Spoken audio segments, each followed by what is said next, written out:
Shavua Tov, buenas tardes, ya noches aquí en Israel, bienvenidos. Bueno, obviamente son las mismas 4:15 que la semana pasada, solamente que 4:15 estamos ahora en horario de tefilá, tanto de Minjá o seguida de Arbit, y por eso decidimos retrasar este sheur a esta hora, que sería la misma hora habitual o 7 horas menos para las personas que están en Colombia, obviamente, y una hora más para la gente que está en Eretz Israel.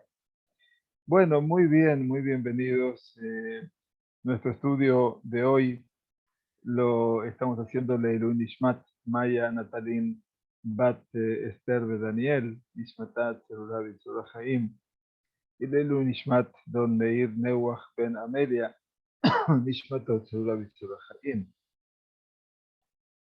Nosotros empezamos a estudiar con detenimiento, como hemos aprendido que la única forma de poder estudiar es fundamentalmente llevando cada uno de los escenarios del estudio a un análisis, tratando de que sea profundo y por sobre todas las cosas a un análisis que esté, digamos, completo, repleto del sentido de nuestros jajamim, de nuestros sabios maestros. Aquí estamos en el Bet Midrash Sifte Cohen. Ustedes ven detrás mío la misma coreografía de siempre, la misma escenografía de siempre, porque aquí estamos entre lo que es el Luach, que es el lugar de estudio, y el Sefer Torah, que está aquí el Parojet detrás. Muy bienvenidos. Bueno, después de haber estudiado el primer versículo en amplitud, llegamos a el segundo versículo. Nos decía entonces una revelación a Megilá con respecto a los nombres, cosa que trabajamos eventualmente la semana pasada. Beshem Aish Elimelech, y el hombre se llamaba Elimelech, y su mujer Beshem Ishto Naomi, y su mujer se llamaba Naomi.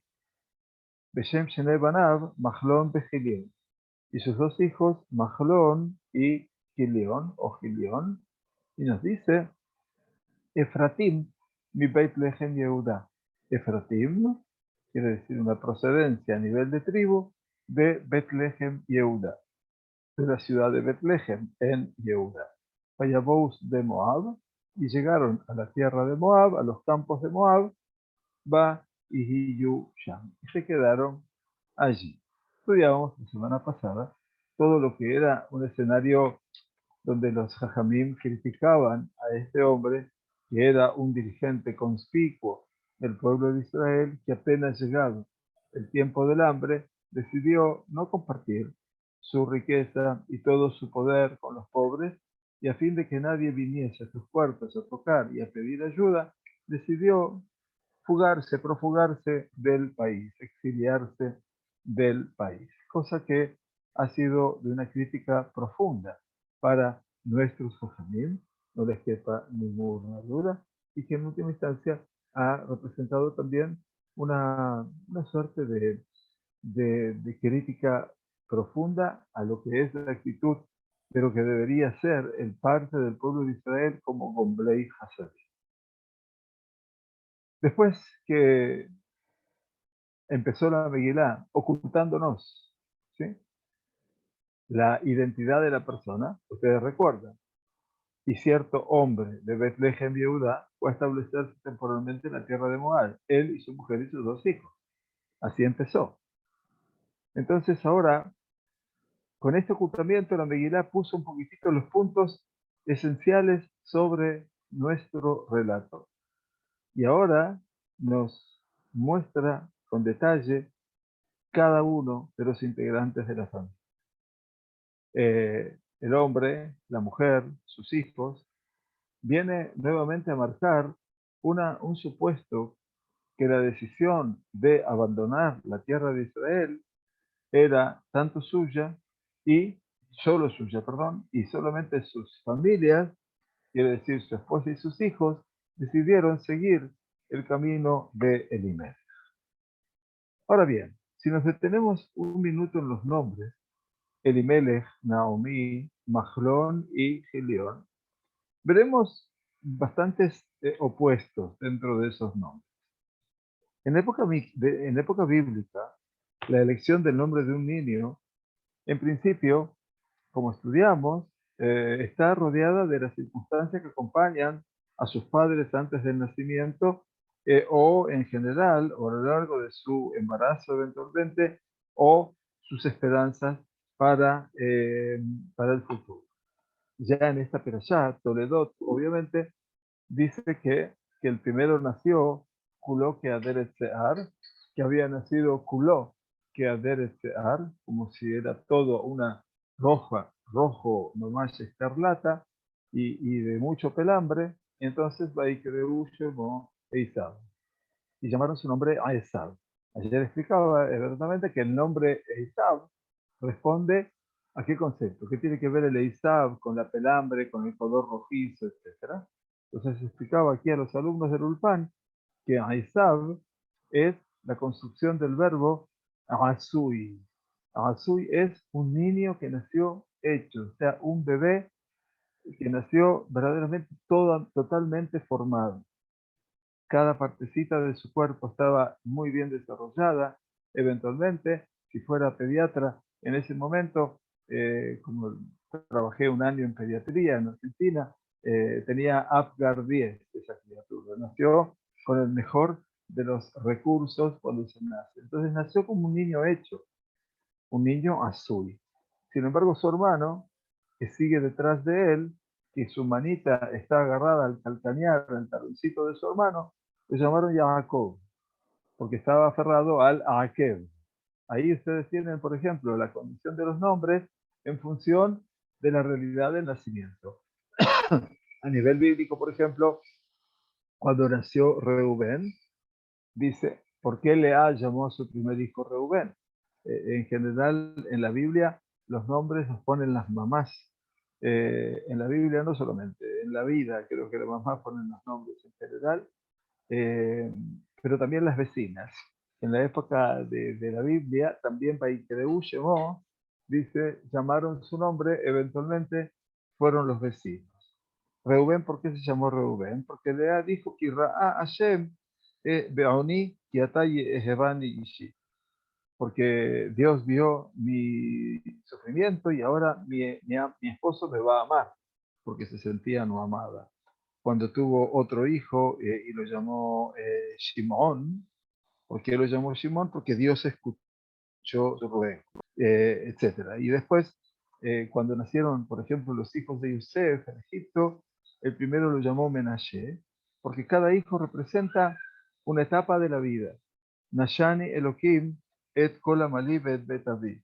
Con el nacimiento de ese hijo, Yosef pudo superar, y por eso dice Nashani, me hizo olvidar todo lo que fue el sufrimiento de mi vida, todos mis grandes esfuerzos y el dolor de la casa de mi padre. Y bueno, lo mismo pasó cuando, ahí tienen un ejemplo de los sucesos. Y lo mismo pasó con Moshe Rabenu, cuando le nacieron sus dos hijos. El primero se llamó Gereshom, porque Moshe quería marcar Kiger Aiti Be'eretz Nochriá.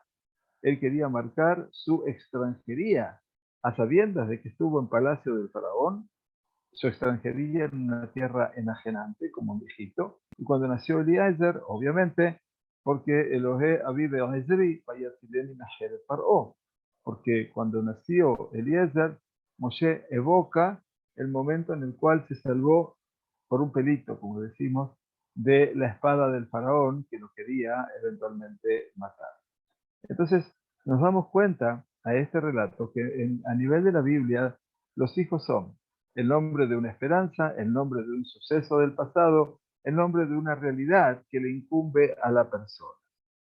En la familia que tenemos delante nuestro, aquí en Megilat Ruth, podemos ver que existe una diferencia entre, pero profunda, ¿no?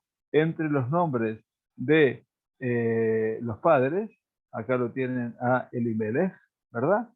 Y ustedes tienen a Elimelech con su nombre mamash real, Eli Melech, mi Dios es rey, y la madre que se llama Naomi, que habla de lo que es el Noam, lo que habla de la dulzura, lo que habla toda esa entrega inacabable del amor de una madre o de una mujer.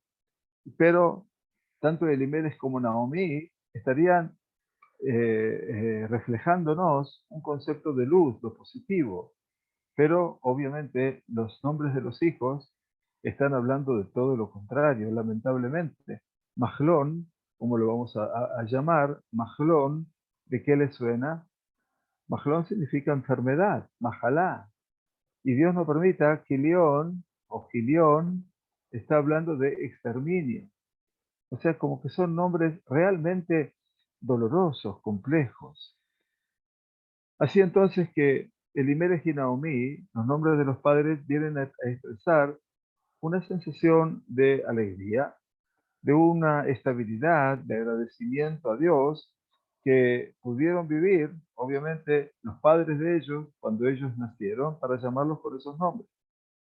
El nombre de Naomi, dice el Radak, eventualmente habla acerca de un sentimiento de dulzura, de agradabilidad que vivieron los padres cuando nació, mientras que Elimelech, explica el mismo comentarista, representa o simboliza los sentimientos de Elimelech, la proximidad de Kadosh Baruj Hu, que sintieron sus padres en el momento que llegó a este mundo ese hijo, acercándoles el reinado de Kadosh Baruj Hu. Por lo tanto, dice que esta suposición de la cual estamos hablando de los nombres es lo que viene a fecundar el terreno más creativísimo de los Jajamim, que el padre de Elimelech, dicen los Jajamim, el padre de Elimelech, ¿saben quién era? El padre de Elimelech era Nachshon ben Aminadab, o sea que era de la tribu de Yehudá, y que era Nachshon. ¿Saben quién era Nachshon? Nachshon era aquel mismo, sí, que se tiró a las aguas del Yam Suf, muy joven, y en el momento que él ingresó y le dijo, Oshia Hashem ki higiu mayim ad nafesh, sálvanos porque han llegado las aguas hasta el nafesh, quiere decir, habían sobrepasado el nivel de la boca, a Kadosh Baruj Hu parte las aguas haciendo el milagro. Ese es Nachshon bin Aminadab. Y entonces, uno que fue testigo, obviamente, de la providencia divina, cuando el Kadosh Baruj Hu nos sacó del Galut de Mitzray. Eso lo dice la Gemara, estudiamos en la Gemara de Baba Batra, Amar Rab Hanan Barraba, Amar Rab Elimelech, Beshalmon, Ufloni, Bealmoni, Beavi, Naomi, Kulam, Bene, Nachshon ben Aminadab. Quiere decir que todos eran hijos de Nachshon ben Aminadab. Obviamente, Akadosh Baruj Hu demuestra aquí cómo estos hombres actúan con tanta fe, con tanta acción. Pero eso es la parte de los padres, como decía, ¿no es cierto? Por el lado de los hijos, los nombres de los niños, estamos hablando aquí de un sentimiento, obviamente, de como de sentirse defraudados por la vida, o una sensación de desesperación, tal vez, que Elimelech y Naomi sintieron o percibieron con su nacimiento. Eh, Hay una idea muy interesante que nos trae el Rav Soloveitchik en un momento, y él dice que nuestros sabios dijeron que los nombres testimonian también sobre la calidad de los hijos. Masejet Baba Batra cita al Rav, Ketiv Mahlon Bejilion, Ujetiv Yoash Besaraf. Dice, está escrito aquí Mahlón y Gilión, y allí está escrito en Divrei Amim, en el libro de Crónicas, Yoash y Saraf. Rabbi Shmuel, entonces, que son los dos grandes emoritas del inicio de las academias en Babilonia, Talmud Babli, uno dice Mahlón Bejilión Shemam, que el nombre verdadero era Mahlón Bejilión, Belama Nikra Sheman Saraf de Yoash, y por qué el libro de Crónicas lo llaman con el nombre Saraf de Yoash, dice Shenitiashu Mina Geula, quiere decir que ellos quedaron finalmente desilusionados y desesperanzados de la redención. Eso es Yoash. Yoash viene de Yeush. Ya era gente, jóvenes, en el pueblo judío que no tenían esperanza en la redención. Y Saraf, que por sus acciones y sus pensamientos profanos merecieron la pena de muerte por el fuego. חתם יואש בשריו שמן, ולמה נקרא שמן מחלון בכיליון? מחלון שעשו גופו חולין, כיליון שנתחייבו כראיה למקום. Lo mismo dice en otro avance en la Gemara, de que estos jóvenes obviamente merecían un destino de vida diferente, muy diferente, porque obviamente habían alterado todo lo que es el vínculo con todo lo que representa el escenario de la fe, el escenario de la esperanza, el escenario de la Geulá, la redención, y ellos obviamente siguieron, formaron parte obviamente del mismo tiempo de lo que fue la época en la cual sus padres obviamente los, invitaron los llevaron, mejor dicho, no los invitaron, los llevaron a alejarse de la tierra. Muy interesante. Mahlón, entonces dijimos la enfermedad, que León habla de la perdición, obviamente, y toda esta situación tan terrible en la tierra hace que esos hijos porten un nombre de esa época. Una mirada más que tuvieron los sabios, por eso han sido sabios, dice que el nombre de Elimelech nos está hablando acerca de su aspiración por el reinado y también que sus hijos tenían un estatus de altísima honorabilidad. A tal punto, dice el Rut Rabá, el Midrash de Megillat Ruth, dice Rabbi Yoshua ben Korja Ayadore Shemot. Rabbi Yoshua ben Korja se dedicaba a interpretar los nombres de las personas y dijo, Shema Ish Elimelech, dice, ¿por qué se llamaba este hombre Elimelech? Shaya Omar, Eli, Elai, Amluja. Para mí habrá de llegar el reinado. Bien, y entonces, ¿por qué se llamaban Efratim? Si ellos eran de la tribu de Yehudá, ¿por qué se los llama entonces Efratim? Efratim, eventualmente, viene de donde Rabbi Yoshua ben Levi dijo Paltiani. ¿Qué quiere decir Paltiani? Paltiani viene de Palatio. Palatiani quiere decir Benei Palatín. Eran hijos del palacio, personas importantes. Y entonces Rabí, en nombre de Rabí Nehemia, dijo Afganisti Shemam. Eran ministros, eran personas de mucho rango, de mucha importancia. Quiere decir que por un lado tenemos una mirada y otra mirada acerca del rol de estos hombres. Pero la Megilá nos dice que se fueron a las tierras de Moab, al campo de Moab, Va y Hiyu Sham, y se quedaron allí. Como ven ustedes, esta gente se van allí para quedarse. ¿Qué significa quedarse en ese lugar? La Megilá explica nuevamente una segunda vez que se fueron a Moab. Cierto hombre de Betlehem, primer pasú, fue a establecerse temporalmente en la tierra de Moab. Y aquí dice, y llegaron a la tierra de Moab y se quedaron allí. Entonces, se nos habla en dos oportunidades de la salida de Betlehem hacia Moab. Y esto habla no solamente de una movilización física de la gente, sino también de una movilización emocional, espiritual, que termina diciéndonos, Va y Sham. Y se quedaron allí. Sham. ¿Dónde es Sham? Sé que es en Moab. ¿Por qué no dijeron Va y Moab? Y se quedaron allí. El hecho de que diga allí, el lugar allí, y que no mencione cuánto tiempo descendieron allí y cuánto tiempo programaron, nos testimonia, nos pone de testimonio, dice los Parshanim, que no estamos hablando aquí de un tiempo corto que se habían decidido ir, de que ellos decidieron interrumpir, obviamente, dejar el ambiente de la tierra de Israel, sino que su existencia emocional, espiritual, encontró, en última instancia, un cierto reparo ya, en ese lugar, en las tierras, los campos de Moab. Por lo tanto, debemos entender, ante todo y por sobre todo, que el descender, el abandonar de esta familia a una tierra representa un proceso de desconexión, obviamente, de su pueblo, con todo lo que eso conlleva. Bueno, el versículo 3, y hoy avanzamos un poco más, nos dice, Vayamot Elimelech, Ish Naomi, Batishael y Ushne Banea. Y aquí acontece entonces la primera desgracia. Y murió Elimelech, marido de Naomi, y quedó ella con sus dos hijos. Quiere decir que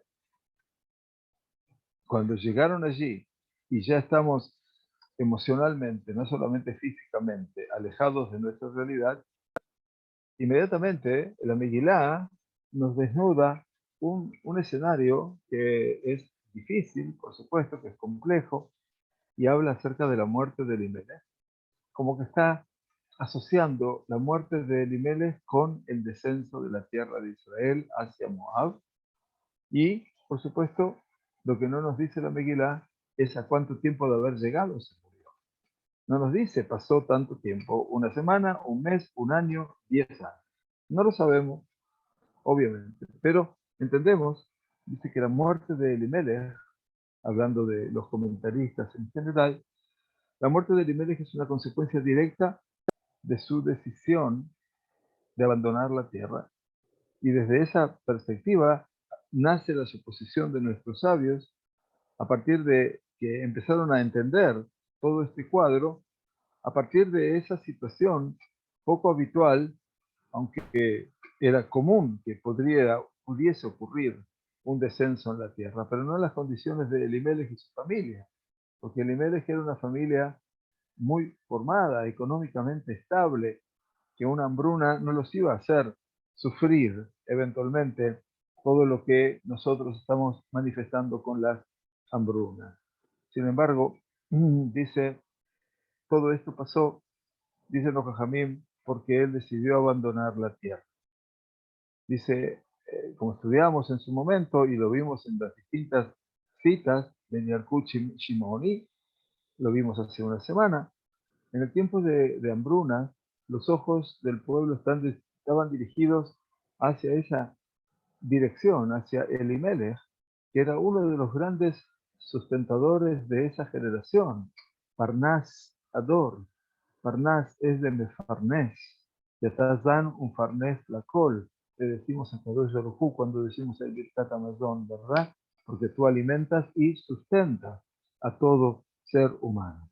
Elimelech era Parnas Ador, y su fuga prácticamente de la tierra de Israel hizo que el corazón de esta gente quede más destruido y llenó esa ilusión de desesperación y por eso fue castigado.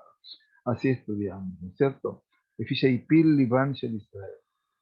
Porque él hizo desmoronar el corazón del pueblo de Israel, decía el Yalkut Shimoni, y dice, agregando, Kaj Elimelech Bigdoré Ador, un Parnasé Adoraya. Elimelech era uno de los grandes hombres, de los conspicuos hombres de la generación, y uno de los grandes sustentadores de esa generación. Y cuando llegaron los años de la hambruna, dijo, ahora todo el mundo va a venir aquí a tocar mi puerta, y cada uno va a poner su cajita desde acá delante de mi puerta, y obviamente yo no quiero estar presente en eso. Amad Ubaraj Mitrehem. Por lo tanto, decidió escaparse de esa presión social. Desde una perspectiva de un análisis de lo que es la fe, eh, la forma de poder conectarnos con la vida y con los vivientes es cuando nuestras propias vidas, obviamente, y nuestras propias acciones pueden estar basamentadas o dirigidas desde un mundo que es un mundo de lo espiritual y también de lo moral, de lo ético.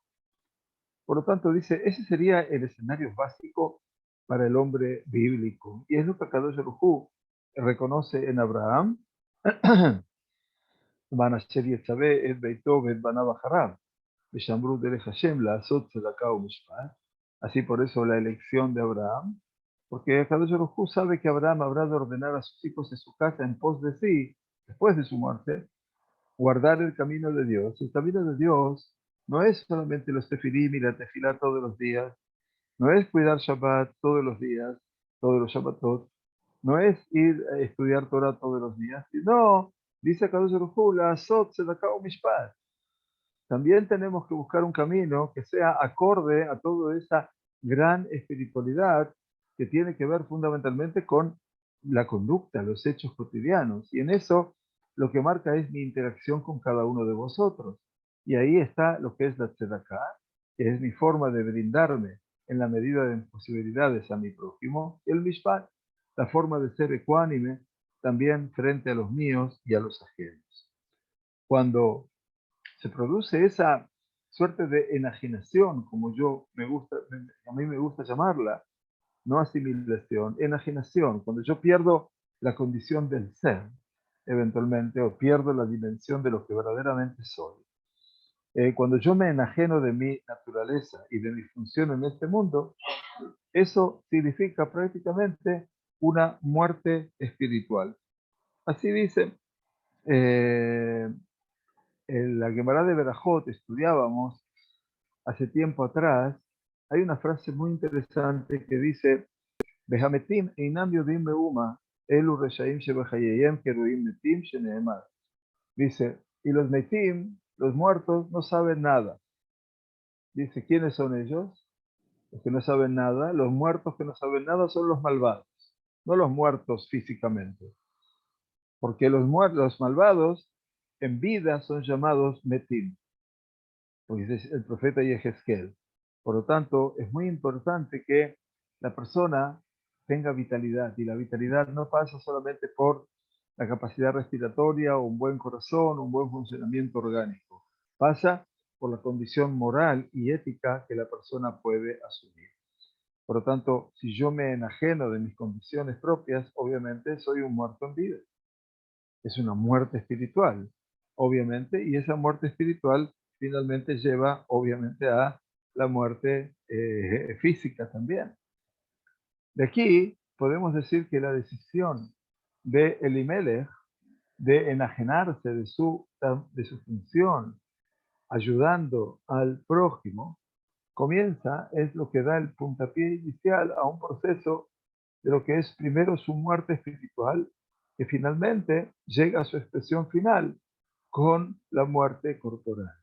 Ahí está, él murió Elimelech. Por eso no hay, hay un proceso anterior, que es esa muerte espiritual, que después conlleva a una muerte en particular física. Y por eso dice Batishaer y Ushnebanea. Y quedó ella con sus dos hijos. Dice que cuando el pasuk anterior, ¿de qué hablaba? Hablaba de su mujer y sus dos hijos. Ishto Ushne Banav, como ustedes ven aquí. Ishto Ushne Banav. Aquí hablaban de su mujer y sus dos hijos. Ahora Naomi es la que recibe prácticamente el centro de la escena. Y sus hijos y su marido están relacionados con ella prácticamente. ¿Por qué? Dice, y murió Elimelech, vayamos Elimelech, dice, Ish Naomi. Ish Naomi. Él pierde cierta relevancia, no por la muerte, sino mucho antes. El marido de Naomi, Batishaer hi Ushne Banea. Y también ahora quedó ella con sus dos hijos. Los dos hijos representan también una marca que está manejando el centro de la escena, que va a ser ahora Naomi. Desde el punto de vista temporal, Naomi no se encuentra ya bajo la sombra, la égide de su marido y la decisión del marido de dejar la tierra de Israel. Ahora Naomi puede eventualmente decidir por sí misma. Ella pasó a ser el centro de la escena y ella puede decidir eventualmente qué hacemos. ¿Me quedo con mis hijos aquí, viuda, o me voy mejor a mi terruño, a la tierra de Betlehem y Yehuda, donde al menos soy conocida? Y a Israel, Gomble Hasadim, Rahmanim, Ubaishanim. Ashrei a Geber, dice el libro de Teilim, feliz el Geber. Geber no quiere decir el hombre. Geber es una sigla, dicen los Jajamim, que son Gimel, Gomble Hasadim, personas que saben hacer el bien. Bet, Baishanim, personas que son muy recatadas, muy cautas. Y Rahmanim, y en tercer lugar, que son muy compasivos y piadosos, que saben dar del amor al otro, amor al otro. Por lo tanto, ahora la situación estaba en su decisión. Entonces, ella que decide, aparentemente decide quedarse. Y eso, obviamente, la decisión de quedarse en Moab, eso genera una influencia de la más negativa, obviamente, que se va a formar inmediatamente con sus hijos. Porque los hijos, obviamente, van a establecer un contacto con la realidad circundante. Y los dos, en forma muy íntegra, muy decidida, muy amplia, dice, decidieron abandonar la tierra de Israel junto a sus padres y por lo tanto también ellos forman parte de esa decisión. Y por eso nos dice aquí que la descripción Batishaer y se quedó, y ella habla acerca del lugar espiritual, emocional de Naomi con respecto a su situación. A pesar de que murió Elimelech, Naomi decidió conscientemente quedarse con esa tendencia, con esa decisión, con esa postura que había decidido tomar su marido. Y ahora su conducta obviamente viene a dejar a la luz que ella va en pos de él, a ese exilio, aceptándolo y comprendiendo la realidad y que ella no fue allí porque no le quedaba más remedio, sino que también fue parte de su decisión. Y esto construye el versículo 4.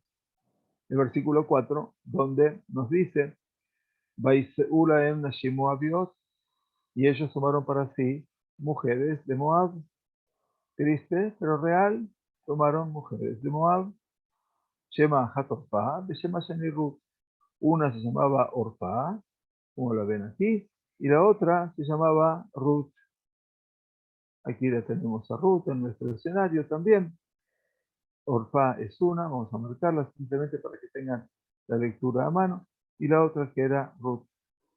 Se casan, Vayeshbu Sham, que es el Shonim, y vivieron allí 10 años. Ahora me estoy enterando de a poquitito. Entonces, esta decisión de quedarse en el exilio, en la diáspora, y el hecho de casarse con mujeres moabitas, hablan acerca de que también los hijos estuvieron de acuerdo en descender de la tierra, irse de la tierra. Los padres pidieron desconectarse del pueblo judío y los hijos decidieron ahora poner en práctica esa decisión y ahora asimilarse. Por lo tanto, dice, la falta de respuesta de Naomi sobre la decisión de sus hijos vuelve a darnos ahora otra idea mucho más de que fortalecer el supuesto con respecto a el acuerdo que tenía ella con irse de la tierra, que había sido parte, obviamente, de la decisión de Elimelech. Pero Elimelech no solamente decidió, Elimelech y Naomi decidieron, y ahora los hijos decidieron continuar la obra de los padres. Esa es parte de la realidad en cuanto a lo que son nuestras elecciones como padres, ¿no? Entonces también en eso tenemos que entender. Ahora, cuando más adelante vayamos a encontrar, eh, nos vayamos a encontrar con esa personalidad de Naomi, con otra lectura, veremos que ella es una mujer muy sabia, muy conocedora y que sabe, tiene mucho de la sabiduría de la vida. Entonces, cuando en la medida de que ella tuvo el Morat Ruach, disgusto, como tuvo Isaac en esta perashá de su hijo Isao, por las mujeres cananitas que había tomado, dice, todo esto sabemos que a Naomi, cuando tomó conciencia de esa dificultad, le preocupaba y no podía descansar en paz, y por lo tanto, tampoco tuvo la posibilidad, dice, de decir a sus hijos que no hagan esto. En este proceso, Naomi es completamente pasiva. Luego veremos cómo ella toma una actitud mucho más activa. Nos dice los comentaristas, el Malvin en particular, a quien estoy recurriendo en este momento, es que la naturaleza del universo es que el casamiento entre un hombre y una mujer nace a partir de un universo de valores compartidos por la pareja. Así lo dice él. Arahim Ameshutaf. Valores compartibles y compartidos entre de la pareja. A veces encontramos parejas que solo comparten la atracción inicial del amor, pero todo lo demás son dos mundos diferentes. Para el judaísmo, Matzah Isha Matzah Tov, Beyafek Retorne Hashem. Dice el libro de Mishle, que vamos a empezar a estudiar este viernes después de la tefilá de Shabbat, si Dios quiere. Dice, encontró la mujer, encontró lo bueno, pero dice Beyafek, y habrá de obtener la voluntad de Hashem.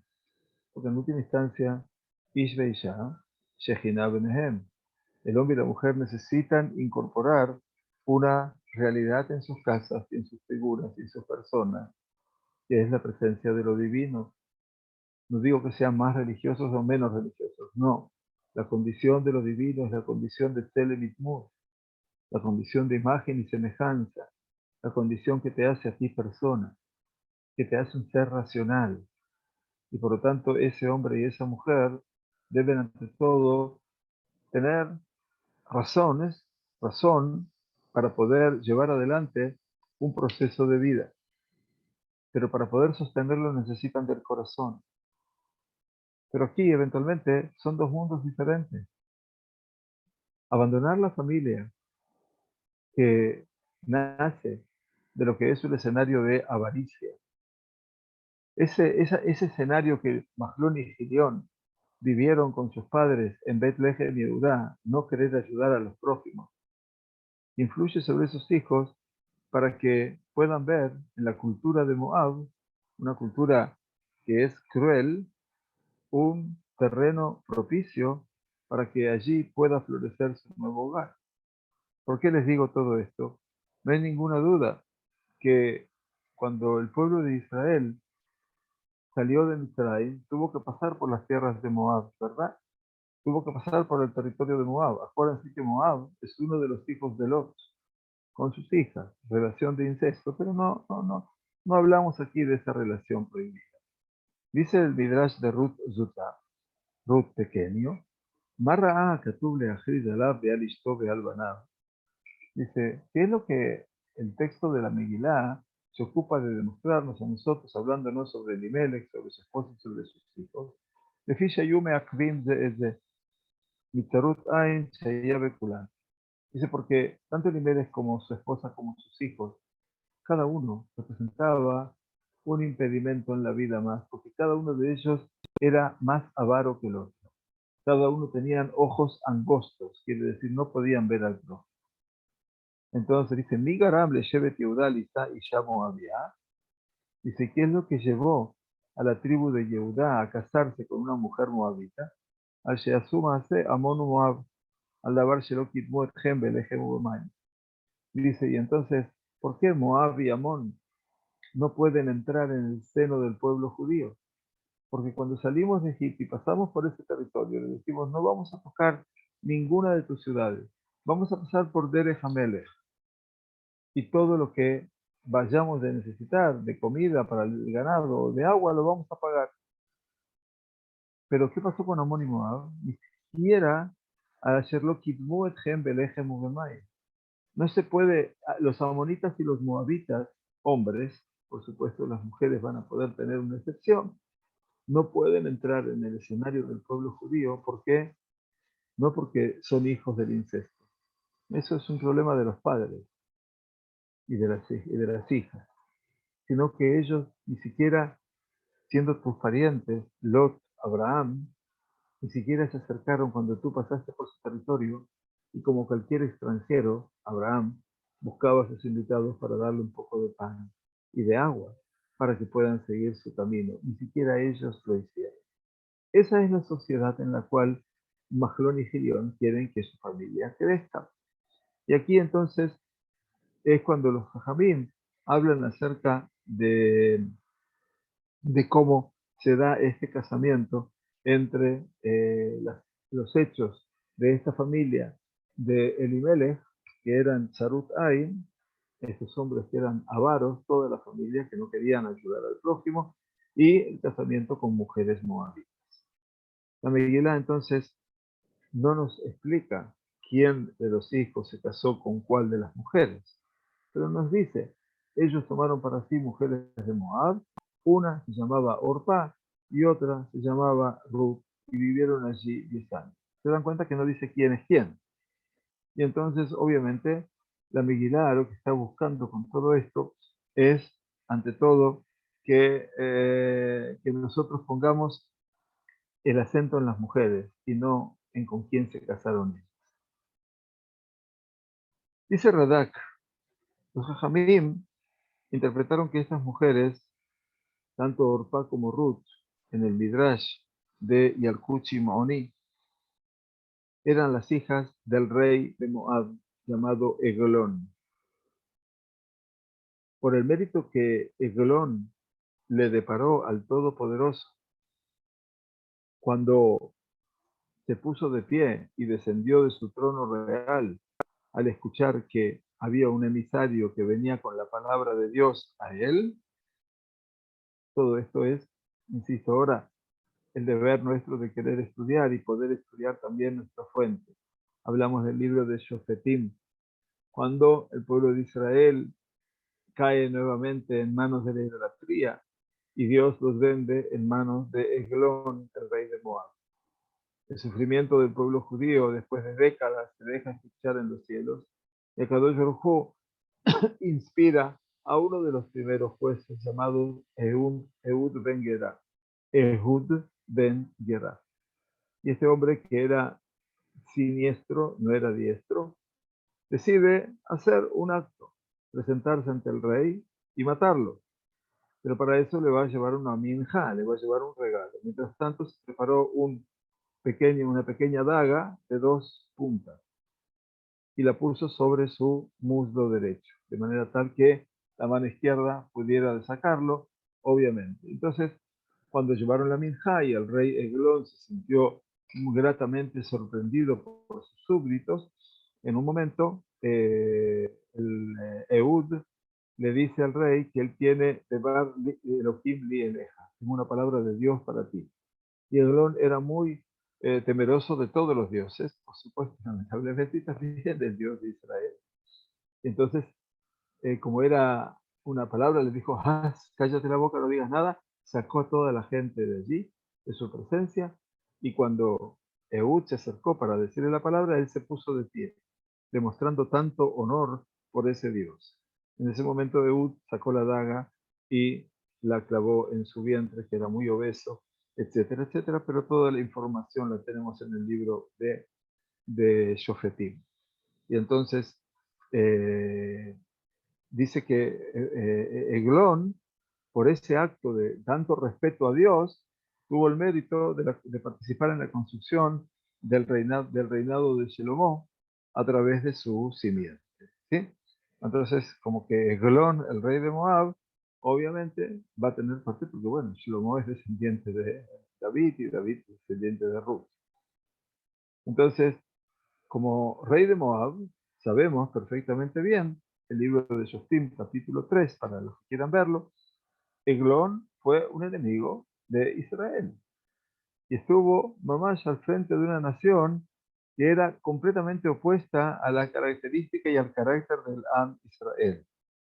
¿Sí?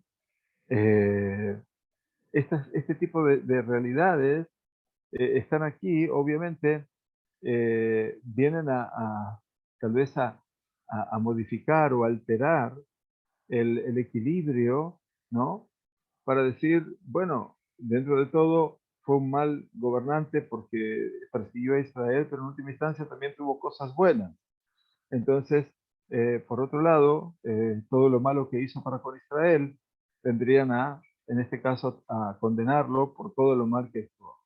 Sin embargo, los Jajamim tienen una mirada mucho más parcial que la nuestra, y entonces vemos que existe una relación muy profunda entre la acción y entre la recompensa. De una u otra manera, dice, la base de la acción de Eglón, existe una conciencia que hay un Dios en Israel que se contacta, que se conecta, que se comunica con sus criaturas a partir de su pueblo y de sus profetas. El hecho de que Eglón se bajó de su trono real, perdón, cuando escuchó que este hombre, Ehud Ben Gera, venía a decir, de Bar Seter Li Aleja, tengo algo secreto para decirte a ti, en ese momento demostraba, dicen los Jajamim, dicen los Parshanim, en última instancia, hasta cuánto estaba dispuesto eventualmente él a anular su esencialidad frente a lo que es la divinidad en este mundo, a pesar de que él, como rey, era un perseguidor nato de sus hijos. De esta manera, dice, empiezan aquí a aparecer, dejamos entrever esas pequeñas semillas de el reconocimiento de los pueblos en el Dios de Israel y en su pueblo, cuyos frutos habrán de madurar en aquellos tiempos, como dice el profeta Yeshayahu en su hermosísima profecía del capítulo 2, Kimitzion Tetzé Torah, Udvar Hashem Yerushalayim. Desde Sion saldrá la Torah y la palabra de Hashem de Jerusalén. Por último, la época del reinado de Shelomo Amelech fue el punto tal vez de iluminación mayor que echó sobre el pasado hacia el presente y el futuro de los días últimos. La época del rey Shelomo es la aparición en miniatura de esas relaciones de reciprocidad existentes que habrán de ocurrir entre Israel y los demás pueblos, donde el reinado de Israel habrá de despertar una inspiración en el seno de las naciones del mundo y su influencia habrá de extenderse en el seno de toda la humanidad. De aquí podemos a veces entender por qué precisamente Shelomo fue mencionado en el Midrash en lugar de David, su padre, como ese niño en común que dice el Yalkut Oni, eventualmente, entre el niño en común entre Israel y Moab.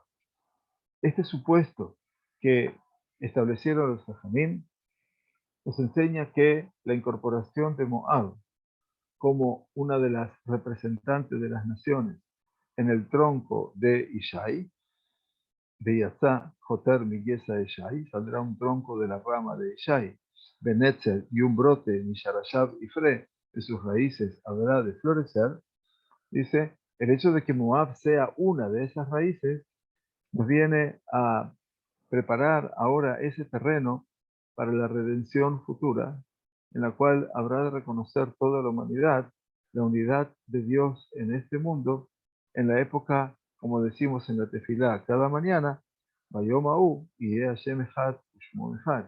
En aquel día Dios será uno y su nombre uno. A partir de aquí, entramos en la dimensión más profunda de la medida.